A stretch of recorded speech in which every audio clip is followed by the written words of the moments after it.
네, 여러분들 안녕하세요. 이번에 제가 사연을 공개하고자 하는 건 한 여자의 이야기를 다루려고 하는데요. 지금 생각하면 참 대단하다고 생각이 들 정도예요. 과연 어떤 이야기인지 궁금하시죠? 그 여자는 우선 어떤 사람인지 말씀을 드리자면, 사실 저도 들은 거라서 잘 모르지만 굉장히 착하고 친절하고 똑똑한데 왜인지 가정 형편은 물론 가족 사이도 안 좋은 곳에 자라서 사람들이 많이 안타까워하는 그런 친구였어요. 언제는 그 여자는 학교를 다니는데 미술 준비물을 안 가지고 갔었어요. 이유는 간단했어요. 가난한 데다가 아버지라는 사람은 맨날 술에 도박에 빠져서 제대로 준비물을 안 사주셨거든요. 당연히 선생님한테 혼나며 이러니 니네 집안은 이 꼴이라며 한 소리를 들었고 그 뒤로 왕따를 당하며 살았어요. 그렇게 초등학교를 보냈고 그 아이는 중학교에 올라가자마자 순식간에 인기 있는 아이로 변해버린 거예요. 가난하고 놀림감이 되면서 왕따를 당한 사람이 어떻게 그런 반전이 있는지 궁금하다면 그 날이 초등학교 졸업날이었는데 혼자 외롭게 졸업식을 보냈고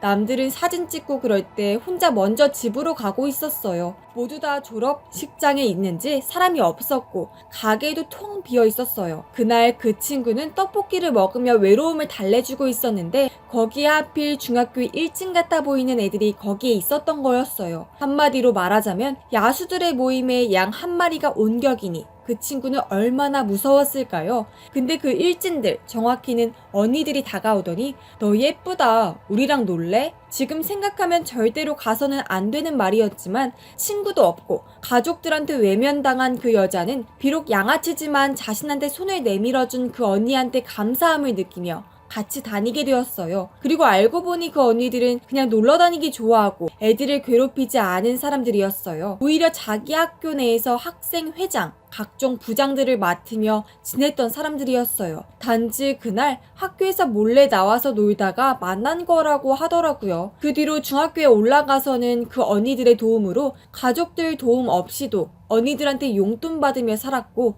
메이크업도 배워서 얼굴이 예뻐지고 그리고 공부도 언니들한테 배우게 되면서 점차 성적이 오르게 되었어요. 그렇게 중학교 때는 언니들하고 다니면서 소위 말하는 인기 있는 여자아이로 자라게 되었어요. 고등학교 때도 마찬가지였고 아예 학생 회장이 되었고 공부를 열심히 해서 좋은 대학에 들어가게 되었어요. 명문대인데 어딘지는 비밀이에요. 그렇게 나름 인생 역전을 했던 여자에게 대학에서 사랑을 가지게 되었어요. 사실 중학교 때부터 인기가 있어서 남자들의 고백이 있었지만 워낙에 초등학교 때의 기억 때문인지 다 거절을 해서 친하던 언니들마저도 별꼴이라는 소리를 들을 정도였어요. 그리고 고등학교 때부터 편의점 알바니, 전단지 알바니, 각종 알바를 하면서 스스로 돈을 벌고 그래서 사귈 시간이 없어서 연애 경험이 없었어요. 대학에 올라가자 그 남자와 사랑에 빠지게 되었고 같이 놀러 다니며 행복한 나날을 보내게 되었어요. 그렇게 그 여자는 남자가 군대에 들어가 제대하는 날에도 자기가 먼저 직장에 들어가고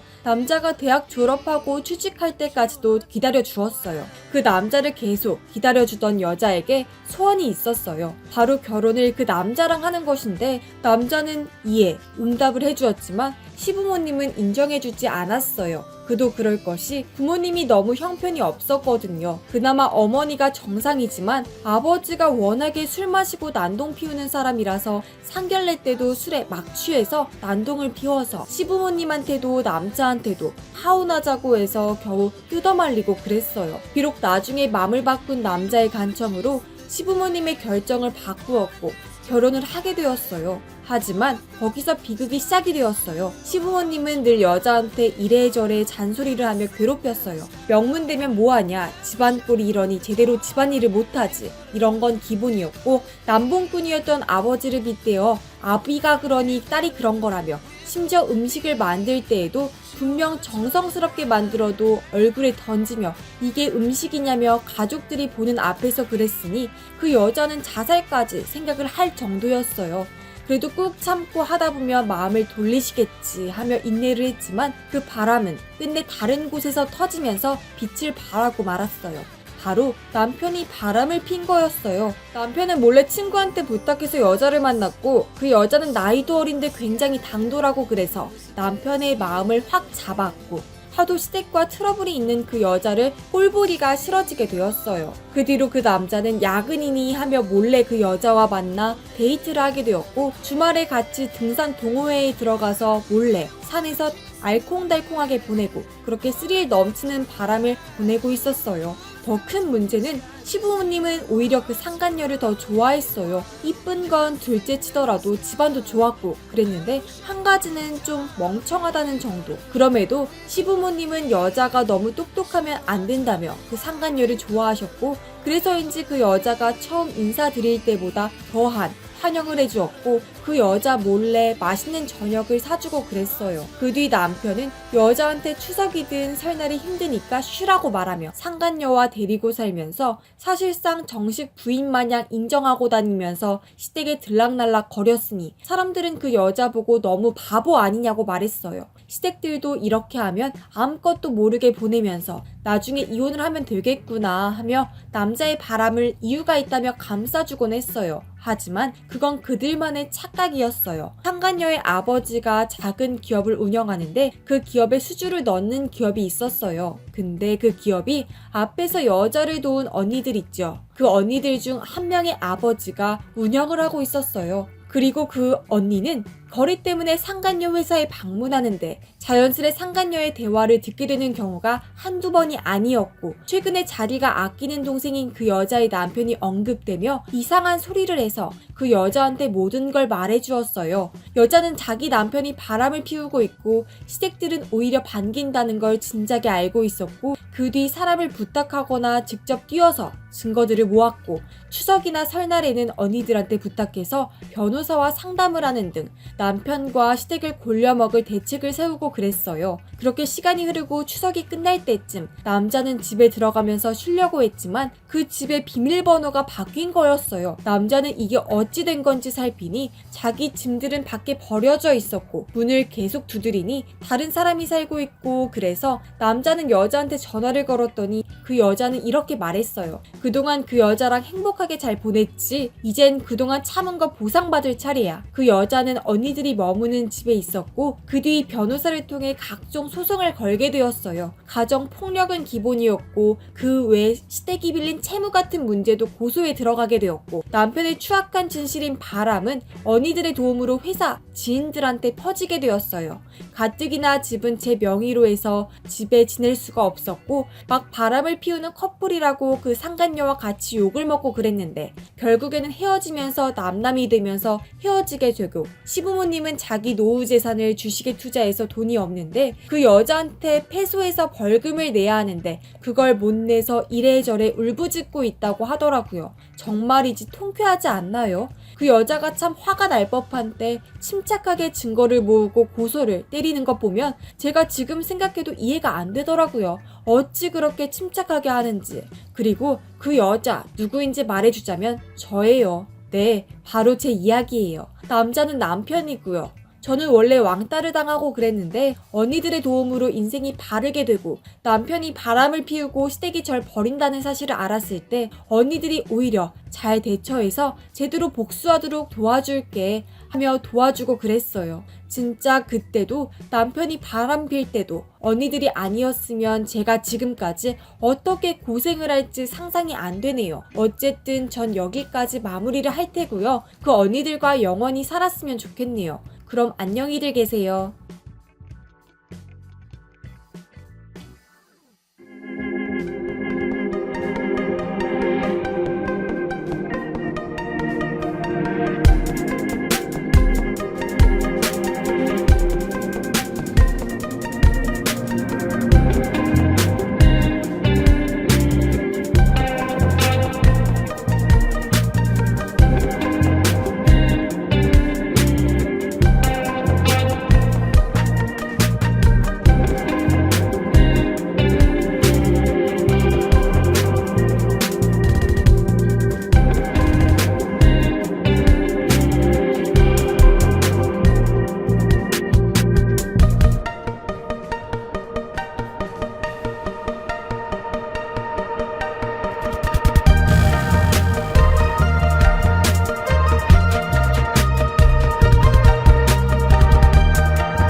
안녕하세요. 남편 때문에 혼자 열받아서 화병 날 것 같은 요즘 어디에라도 하소연해야 할 것 같아서 이렇게 창피하지만 사연을 보냅니다. 저는 신랑과 5살짜리 어린이집 다니는 아들이랑 살고 있어요. 남편과 저는 맞벌이를 하고 있고요. 남편은 직업 특성상 야근이 잦지만 저는 9시부터 5시 근무만 하는 직업이라서 주로 아이 하원은 제가 시키고 있어요. 회사 끝나고 바로 어린이집으로 가서 아이 데려오고 곧바로 저녁 식사를 준비해요. 그런데 문제는 남편이 식탐이 남다르다는 겁니다. 연애할 때는 전혀 몰랐어요. 일부러 작정하고 숨긴 건지 연애 때 데이트할 때에는 낌새를 눈치 못 챘어요. 남자들 그렇듯 제가 다 못 먹고 남긴 것 먹어주는 정도였죠. 그 정도야 당연하다고 생각했어요. 상견례 후 시부모님을 따로 찾아뵌 적이 종종 있었는데 그때마다 시어머니랑 시누이가 농담처럼 이런 말씀을 하셨어요. 남편이 엄청 잘 먹는데 어떡하냐면서. 그래서 네? 그런가요? 저는 보통 남자들만큼 먹는 것 같던데요? 하고 의아해하니까 시누이가 엄청 웃으면서 오빠 또 이미지 관리한 거냐면서 돌아서면 배고프다고 해서 같이 살 때 어머니가 계속 쉬지 않고 밥을 지어야 했다고 우스갯소리를 하는데 그때까지만 해도 저는 심각성을 느끼지 못했네요. 그런데 결혼하고 나니 가면을 벗듯 완전 다른 사람이 된 거 있죠? 밥을 많이 먹는 것까지는 괜찮았어요. 밥을 많이 해놓으면 되니까요. 그런데 차려놓으면 혼자서 다 먹어요. 부대찌개 같은 거라면 한 냄비에 놓고 국자로 떠먹잖아요. 근데 햄, 소시지 같은 걸 자기가 다 건져가요. 저는 원래 고기보다는 채소를 더 좋아해서 괜찮았는데 점점 정도가 지나치더군요. 어느 날은 새우 파스타를 해줬는데 새우를 한 10개 넣었는데 제 접시에 있는 새우까지 다 건져 먹더라고요. 그래서 지금 뭐 하는 거냐 했더니 자기가 새우를 좋아하는 거 알지 않느냐 하면서 웃네요. 살짝 짜증났지만 신혼 초기여서 저도 그냥 웃어 넘겼어요. 그냥 많이 먹기만 하는 게 아니라 한 요리에서 별로 없고 비싸고 맛있는 부분만 자기가 다 먹는다는 거예요. 회를 먹어도 뱃살이나 지느러미 같이 몇 점 안 되는 것부터 자기가 다 먹어요. 한 번에 2-3점씩 젓가락으로 집어가는데 엄청 얄밉더라고요. 제가 먹는 속도도 좀 느려서 뭘 차려놓으면 다 남편이 먹고 저는 거의 국물에만 비벼 먹을 수밖에 없었어요. 한 번은 정말 열받았던 일이 제가 임신했을 때예요. 저희 엄마가 제가 입덧이 심해서 잘 먹지를 못하니까 제가 좋아하는 음식을 몇 개 해서 가져가라고 하셨어요. 저는 당시 몸이 안 좋아서 남편에게 퇴근길에 친정 들러서 엄마 음식 좀 가져오라고 했죠. 그런데 밤 12시가 다 되도록 안 들어오는 거예요. 왜 안 들어오냐고 전화를 했고 남편은 이제 도착해서 들어간다고 했어요. 엄마는 남편이 8시쯤 왔다 갔다고 했는데 대체 어딜 들렀다 일이 늦는지 이상했죠. 그리고 남편이 반찬통을 들고 들어오는데 꺼내보니 너무 허전한 거예요. 아예 비어있는 통도 있고 제가 제일 기대했던 엄마표 양념게장은 아예 없었어요. 그래서 왜 양념게장이 없냐고 물었더니 원래부터 없었대요. 그래서 그게 무슨 소리냐고 우리 엄마가 그것부터 먹으라고 했는데 하면서 따지는 순간 남편 옷소매에 빨간 양념이 묻어있는 걸 봤네요. 손톱 밑도 빨갛게 뭔가 껴있었고요. 남편 손을 휙 잡아채 냄새를 맡아보니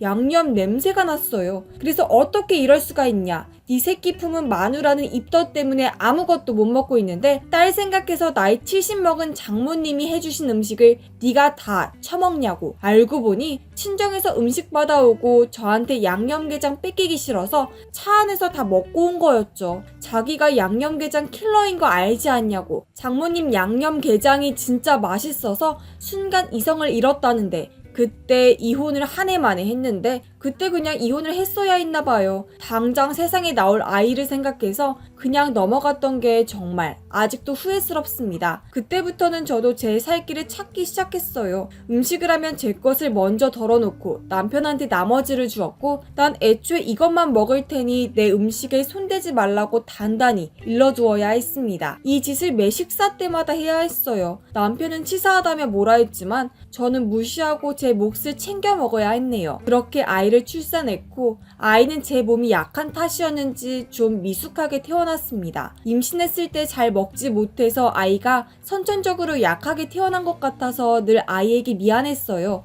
그래서 이제라도 아이를 잘 먹여야겠다고 생각했고 아이가 음식을 잘 먹도록 음식을 엄청 공들여 했어요. 아이는 고맙게도 제가 해준 음식을 잘 먹었어요. 저는 아이 간식도 제가 직접 만들었어요. 호떡도 반죽도 직접 했고 안에 들어가는 내용물도 손으로 직접 다 으깨서 만들었죠. 식품점에서 완제품으로 파는 것들은 일절 먹이지 않았습니다. 그런데 하늘이 무심하시게도 아이가 백혈병 판정을 받았네요. 저는 하늘이 무너지는 것 같았고 남편도 많이 힘들어했어요. 아이는 점점 식욕도 잃어갔고 치료를 받는 게 힘들어서인지 점점 말라갔고 무기력해져갔어요. 5살짜리에게 그런 큰 병이 왔으니 애가 얼마나 버티기 힘들었겠어요. 아이는 병원에 입원해서 치료를 받기 시작했고 거의 모든 음식을 거부했어요. 그런데 아이가 갑자기 엄마가 해준 삼계탕이 먹고 싶다는 거예요. 아이가 뭘 먹고 싶다고 한 게 병원 입원 후 처음이라 저는 바로 시장에 가서 토종닭이랑 삼계탕 재료를 구입했습니다.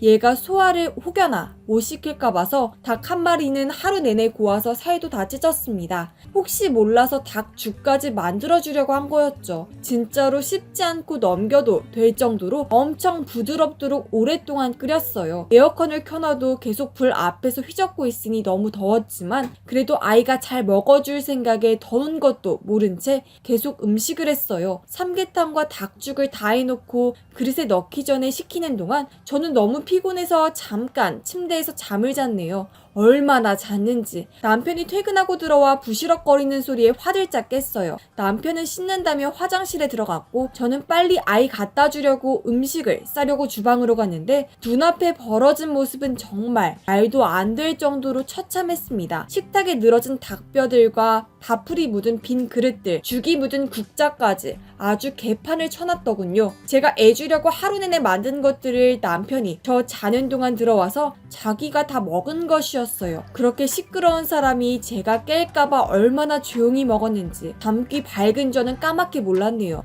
너무 허무해서 냄비를 들여다보니 삼계탕의 형태도 알아보지 못할 정도로 살코기 몇 개, 대추 몇 알이 냄비에 굴러다녔고요. 설마 닭죽도 다 먹었나 싶어서 봤더니 아주 싹싹 긁어먹었더라고요. 저는 임신했을 때도 이렇게 열받지 않았었는데 아파 죽겠다는 내 새끼가 먹어야 할 걸 아빠라는 사람이 다 먹어치운 게 너무 화가 나더라고요. 그렇게 주방에 서서 국자 부여잡고 부들부들 떨고 있었는데 남편이 씻고 나와 제 등 뒤에 해맑게 말을 걸었네요. 잘 먹었다고. 오랜만에 몸보신했네 이러는데 저는 순간 화를 참지 못해 남편 얼굴을 향해 국자를 집어던졌어요. 남편은 국자를 정통으로 맞고 얼굴에 밥풀이 달라붙었어요. 남편은 이게 뭐하는 짓이냐며 소리를 질렀고 저는 분이 안 풀려 남편에게 다가가 뺨을 쳤어요. 남편은 처음 보는 제 모습에 어버버거렸고 저는 병원에서 치료받고 있는 어린 네 새끼가 생각도 안 나냐고. 네 아들은 중내산에 하는데 너는 그 주둥이로 저 닭 2마리가 입에 넘어가디? 하고 소리를 질렀죠. 그래서 자기 먹으라고 해둔 줄 알았다며 몰라서 먹은 건데 왜 이렇게 성질을 부리냐며 오히려 자기가 화를 내네요. 저는 애가 입원해서 처음으로 먹고 싶다고 한 게 삼계탕이라고. 내가 애 먹이려고 하루 종일 불 앞에서 닭죽까지 끓였는데 그걸 왜 네 입에 쳐넣냐고. 네가 그러고도 아빠냐고 고래고래 소리를 질렀어요. 남편은 뒤통수를 긁으며 복날이라 해둔 줄 알았다고 변명을 하네요. 어찌나 꼴도 보기 싫던지. 내가 지금 이 와중에 너 복날 음식 챙기려고 닭 손질했겠냐며 대가리는 장식이냐고 소리를 질렀고 넌 네 새끼가 가엾지도 않니? 하고 결국 울음을 터뜨렸어요. 남편은 뭘 그런 걸 가지고 이렇게 나오냐고 오히려 저를 이해할 수 없다는 표정으로 바라보더군요. 저는 그 길로 집을 나와 아이 병원으로 갔어요. 아이는 절 보자마자 엄마 닭 가져왔냐고 힘없이 묻는데 저는 그때 결심했어요. 짐승보다 못한 남편 놈이랑 더 이상은 못 살겠다고요. 남편과 시댁에 바로 갈라서겠다고. 저 식탐 조절도 못하는 짐승 놈이랑은 못 살겠다고 했어요. 시어머니는 아니 뭘 그런 것 때문에 유난을 부리냐고 저를 혼내셨고 저는 남편 식탐 때문에 어머니도 한평생 고생하셨으면서 저한테 저런 돼지 같은 인간 떠넘기고 무슨 할 말이 있으시냐 했더니 자기도 찔렸는지 아무 말도 못하셨네요. 남편은 뭔 이혼이냐고 날뛰면서 아들 애비 없는 자식 만들 거냐고 하는데 병상에 누운 네 자식이 네가 삼계탕 다 처먹은 걸 알면 네 자식도 너 같은 아빠는 필요 없다고 할 거라며 쏴붙였네요. 그리고 네가 벌어오는 푼돈으로 너 음식 해먹이기 버거웠는데 너 하나 없으면 내가 버는 돈으로 더 풍족하게 살 수 있을 것 같다고 하니 자존심이 상했는지 아무 말도 못하네요. 저 남편보다 연봉도 높고 친정도 웬만큼 사는데 혼자 아이 병간호하면서 살 수 있을 것 같아요. 이 결혼 생활 끝내도 되겠죠?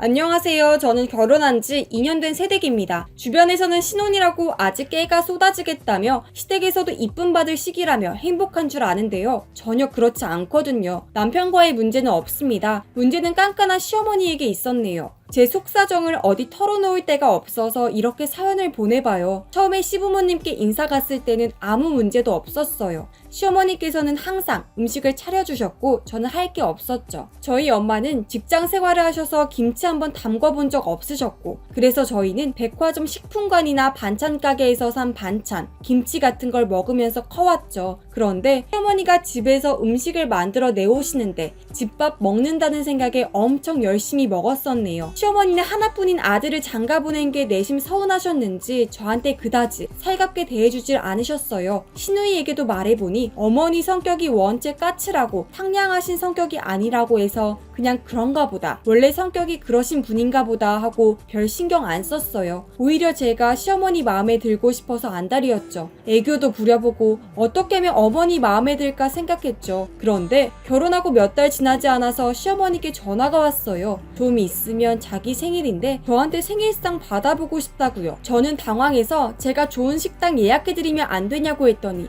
며느리도 봤는데 식당은 무슨 식당이냐며 저보고 직접 자기 생일상을 차려보라는 거예요. 음식 솜씨가 얼마나 되는지 보셔야겠다면서요. 평소에 자기 아들 밥은 어떻게 챙겨주고 있는지 생일상 한번 받아보면 다 알 수 있다면서요. 저는 시어머니가 너무 어려웠기 때문에 찍소리 못하고 그냥 네 했네요. 그리고 남편한테 연락해서 큰일 났다고 시어머니가 생일상 차려달라고 하셨다고 하니까 남편이 껄껄 웃는 거예요. 왜 웃냐니까 자기가 저 요리 잘한다고 시어머니께 자랑을 했는데 아마 그것 때문에 시어머니가 밥 차려보라고 하시는 것 같다면서 뭐 어떠냐고 결혼했으면 그 정도 할 수도 있지 않냐고 하는 거예요. 저는 너무 울컥해서 다 오빠 때문에 이렇게 된 거라고 화를 냈죠. 그래도 어쩌겠나요? 이미 하기로 한 거 열심히 해야 했죠. 저는 저희 친정 엄마보다는 요리에 재미를 붙여서 집에서 이것저것 해보기는 하는 편인데 인터넷이나 TV 레시피 보고 해볼 만한 거나 신기한 요리 있으면 해보는 편이거든요. 주로 실험적으로 하는 요리라서 남편한테 다 먹이고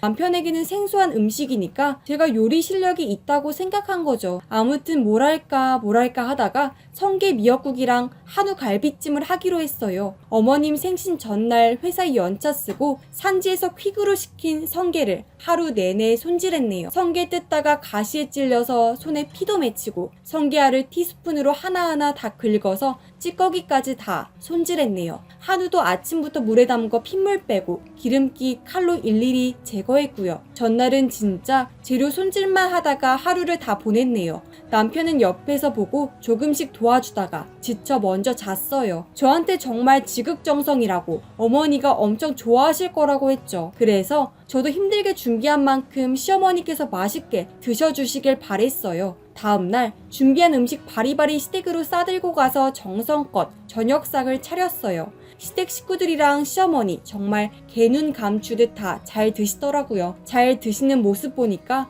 아 이제 됐다. 어느 정도 다 입맛에 맞으시나 보다 하고 안도의 한숨을 내쉬었는데 식사를 다 하신 시어머니 젓가락을 식탁에 탁 내려놓으시더니 잘은 먹었는데 정성이 부족했다고 저한테 뭐라고 하시는 거예요. 저는 머리로 뭘 얻어맞은 듯한 기분이 들었어요. 아니 지금까지 제일 잘 드신 분이 저런 말을 하다니요. 그래서 어머님 뭐가 부족했나요? 하고 애교 섞인 목소리로 여쭤봤는데 성게 미역국은 파는 거냐고, 너무 달다고, 비싼 거니 어쩔 수 없이 한 그릇 다 먹기는 했는데 하시면서 자기가 웃음냐고 성게 미역국에 갈비찜 꼴랑해 놓고 이걸 시어머니 첫 생신상이라고 내놓은 거냐고, 어디 친구들한테 가서 창피해서 며느리한테 생일상 받았다고 자랑도 못할 것 같다고 한숨을 푹 쉬시네요. 저는 전날 내내 음식 손질하다가 손가락에 피도 났는데 시어머니 푸념을 들으니까 눈물이 나더라고요. 너무 서운해서요. 눈물이 저도 모르게 뚝뚝 떨어지더라고요.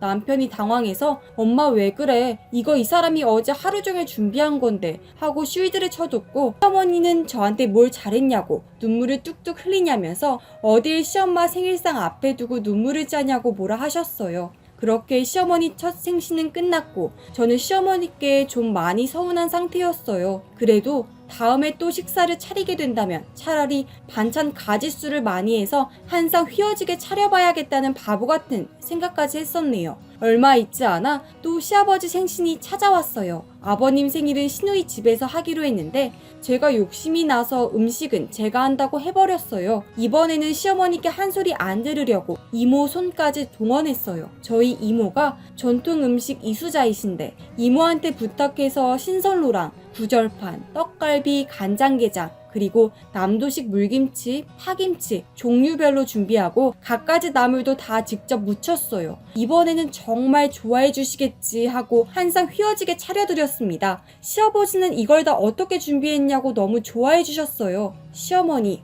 이것저것 또 잘 드시더라고요. 손가락까지 쪽쪽 빨아가시면서 게장은 어찌나 잘 드시던지. 또 뭐라 하시면 말도 안 된다고 생각했죠. 남편이랑 시누이는 제 눈치 보면서 음식 진짜 최고라고 해줬고요. 시어머니는 남은 음식 아깝다면서 자기가 집에 갈 때 좀 싸가겠다면서 반찬통에 다 싸시더라고요. 그래서 이번에는 정말로 시어머니 마음에 드셨구나 했죠. 그런데 아니었네요. 과일 깎아서 케이크랑 먹는데 또 저더러 반찬은 갖가지로 차려놨는데 그렇게 여러 개 하느라고 모든 음식에서 깊은 맛이 없었다며 차라리 가짓수를 좀 줄이고 진지하게 요리를 했어야 한다며 또 불평을 하시더라고요. 저 진짜 여기서 너무 열이 받더라고요. 그래서 남편이 엄마 이 사람이 열심히 차린 건데 왜 맨날 맛없다고 그래? 맛있게 잘 먹어놓고선 하셨고 시아버지도 옆에서 거드셨어요. 그리고 저한테 아가 잘 먹었다 해주셨고요. 다 제 편을 드니까 시어머니는 더 짜증이 나셨는지 겉멋만 들어서 음식 겉에만 휘황찬란하게 치장을 하고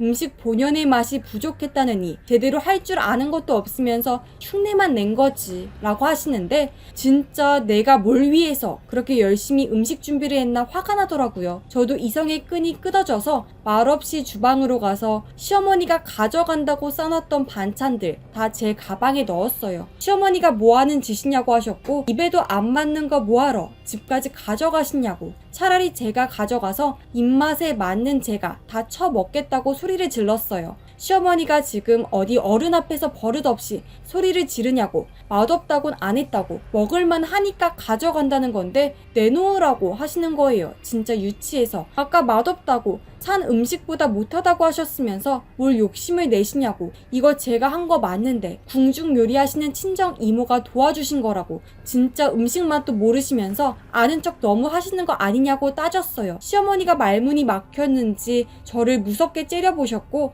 저는 계속 폭주했죠. 맛이 없는 게 아니라 사실은 제가 맘에 안 들어서 꼬투리 잡으려고 하시는 거 아니냐. 제가 전문 요리사였어도 어머니는 저한테 다 맛대가리 없다고 하셨을 거다. 그러니 나도 이제 그만하겠다고 했죠. 시어머니가 놀라셔서 뭘 그만두냐고, 자기는 자기 입맛대로 솔직히 말한 것뿐인데 어디서 시아버지 생일날 이런 난동을 부리냐는 거예요. 저는 됐다고 온갖 정성을 들여도 이따위 대접밖에 못 받는데 이게 무슨 가족이냐, 이런 게 가족이면 없는 게 낫겠다고 소리를 지르고 가방 싸들고 나와버렸네요. 남편도 두고 친정으로 와서 엄마 안고 엉엉 울었어요. 시어머니랑 남편한테 전화 와서 당장 안 오냐고, 한 번은 봐줄 테니 당장 와서 시어머님께 빌라는 거 저희 엄마가 받아서 화 내셨네요. 우리 집 딸내미 손에 물 한 방울 안 야무지게 귀하게 키웠는데 우리 딸이 우리한테도 안 차려준 생일상 2번이나 상다리 휘어지게 받아먹었으면 애가 아무리 부족해도 어른된 도리로 수고했다고 한마디 못할 망정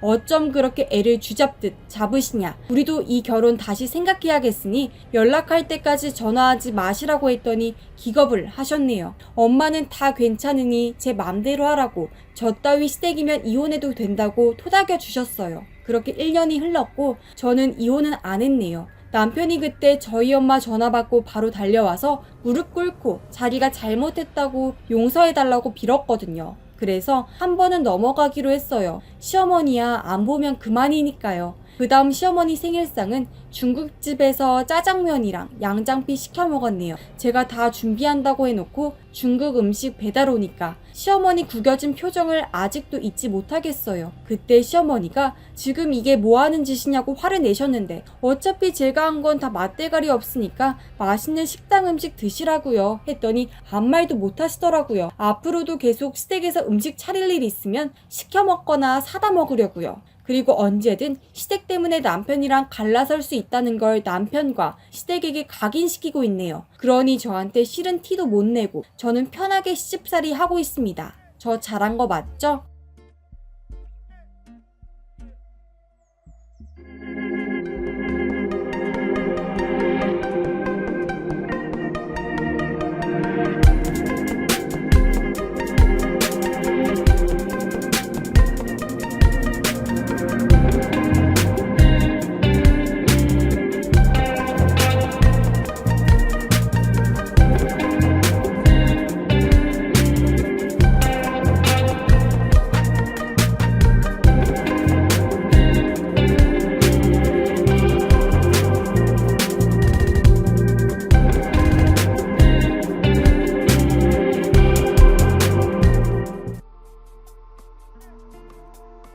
안녕하세요. 저는 30대 후반의 싱글 남성입니다. 저에게는 정말 죽도록 사랑한 여자친구가 있었어요. 그 여자친구가 너무 좋아서 동거도 시작했죠. 2년간 함께 살다가 여자친구가 갑자기 헤어지자면서 집을 홀연히 나갔어요. 저는 거의 알코올 중독처럼 여자친구를 그리워하면서 술독에 빠져 지냈어요. 항상 곁에 있던 여자친구였는데 어떤 이유도 모르고 잠적을 해버렸으니 남겨진 제 심정이 어땠겠습니까? 그렇지만 연락도 두절되고 소문도 들을 수 없었으니 혼자서 마음을 접어야 했죠. 그렇게 반년이 넘게 흘렀고 저도 친구들이나 가족들의 도움으로 어느 정도 정신을 차리고 마음을 추스리게 되었어요. 그래서 마음 잡고 일도 다시 시작하게 되었습니다. 그런데 어느 날 여자친구가 다시 집으로 돌아왔습니다. 여자친구가 저를 잊지 못해 다시 제게 돌아온 것은 좋았지만 저는 여자친구의 모습을 보고 경악을 금치 못했습니다. 여자친구는 만삭의 배를 안고 저의 앞에 나타났습니다. 이게 어떻게 된 일이냐고 물었어요. 여자친구는 임신했다며 제 아이라면서 돌아온 거라고 했죠. 저는 여자친구를 너무너무 사랑해서 그냥 다 받아주기로 했어요. 여자친구가 집을 나갈 무렵부터 계산을 해보면 어느 정도 임신한 기간도 맞는 것 같았고요.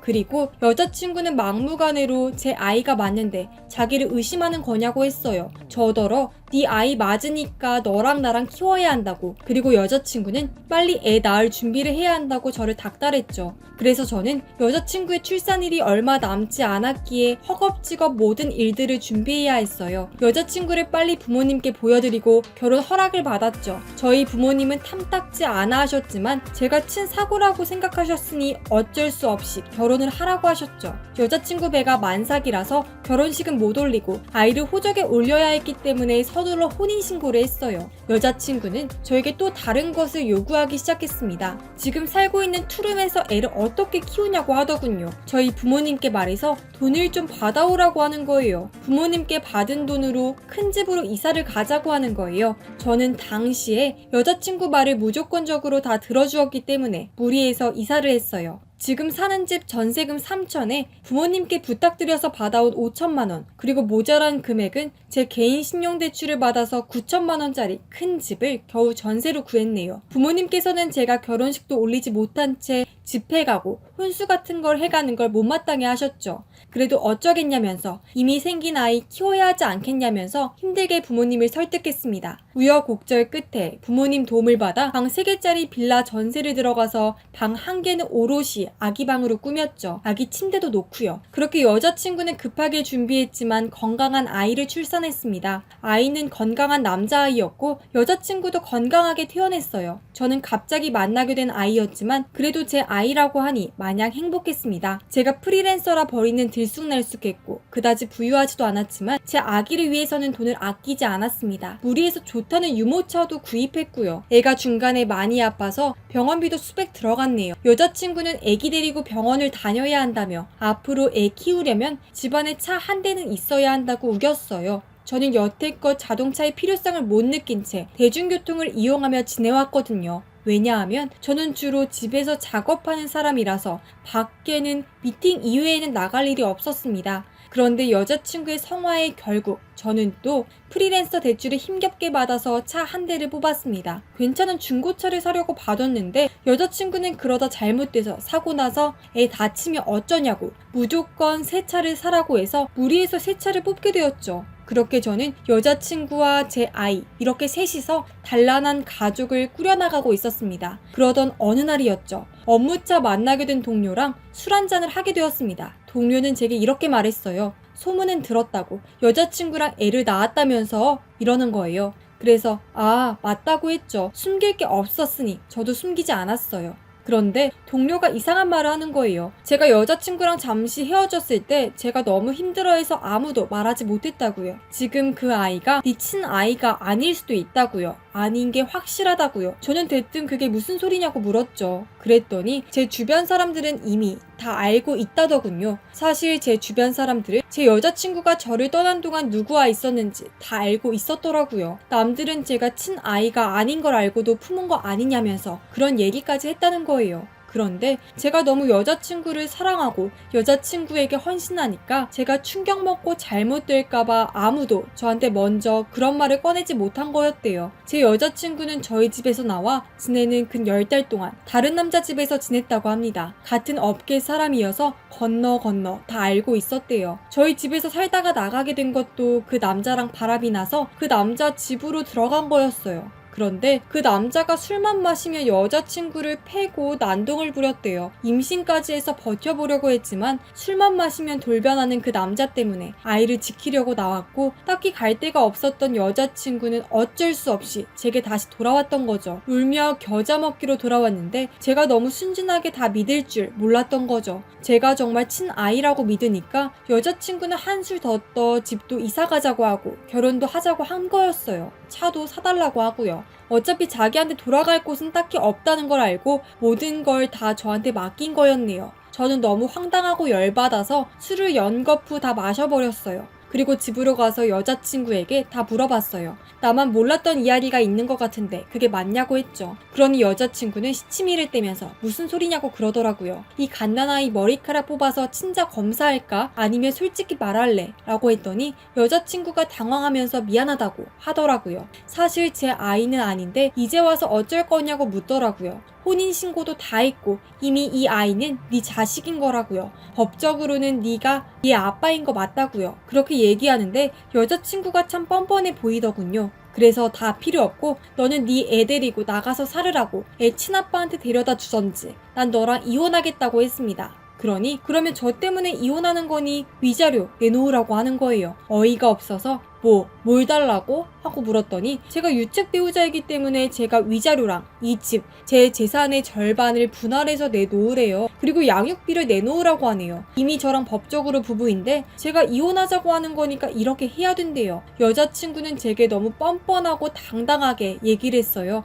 법적으로 무지했던 저도 그 때문에 여자친구가 하는 말이 다 진짜처럼 느껴졌어요. 주변에는 법 잘 아는 친구도 없었고 법 쪽의 지인들도 없었거든요. 그래서 제가 우물쭈물하자 여자친구는 더 당당하게 나왔네요. 위자료는 얼마, 집은 자기가 당분간 쓸 테니 저더러 나가달라고 하고 양육비는 20년간 달라네요. 그게 말이 되냐? 애초에 네가 먼저 나한테 남의 애 임신하고 와서 나한테 거짓말한 건데 네 뜻대로 될 것 같냐고 소리를 질렀죠. 그러니 여자친구는 법대로 하자면서 법대로 하면 제가 무조건 진다면서 위자료나 준비하라고 하더군요. 너무 답답한 마음에 지난밤 함께 술을 마셨던 동료에게 이야기를 다 털어놓았어요. 여자친구가 사실 그 애가 내 애가 아니라고 했다. 그런데 양육비까지 내놓으라고 한다. 이걸 어떻게 해야 되냐 하고요. 동료는 그 여자애가 미쳤나 보다고 네가 좋아해서 참고 있었는데 정도를 모른다면서 화를 내더군요. 그리고 저는 술에 취해 그 다음 일은 기억을 못하고 집에 들어와 잤습니다. 며칠 후 여자친구는 저한테 이혼 서류랑 위자료, 재산 분할 다 준비되었냐면서 돈 언제 줄 거냐는 말만 뻔뻔하게 반복하더군요. 저는 대답을 하지 않았고 이내 누군가 우리 집에 찾아왔습니다.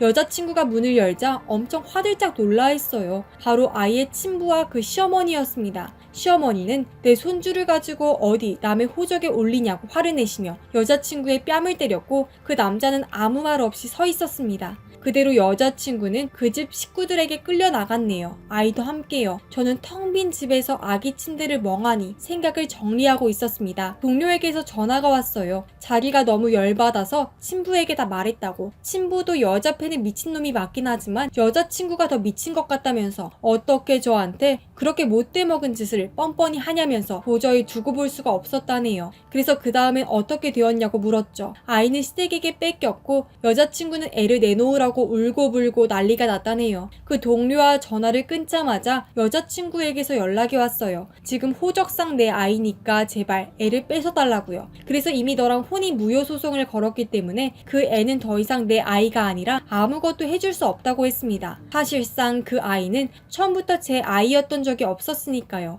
이제 나는 더 이상 네 탓하지 않을 테니 너도 나랑 깨끗하게 끝내달라고 하고 전화를 끊었네요. 그 뒤로 1년의 시간이 흘렀고 저는 혼인 무효 소송은 못했고 이혼으로 처리가 되어 이혼남이 되었긴 하지만 제 모든 사정을 다 받아주는 좋은 여자를 만나 새로운 인생을 살고 있습니다. 전 여자친구는 아직도 아이를 만나지 못한 채 힘들게 살고 있다고 하네요. 집과 자동차, 아기 용품을 처리할 때는 정말 마음이 찢어지는 것 같았지만 이제는 훌훌 털고 제 인생을 살아보려고 합니다.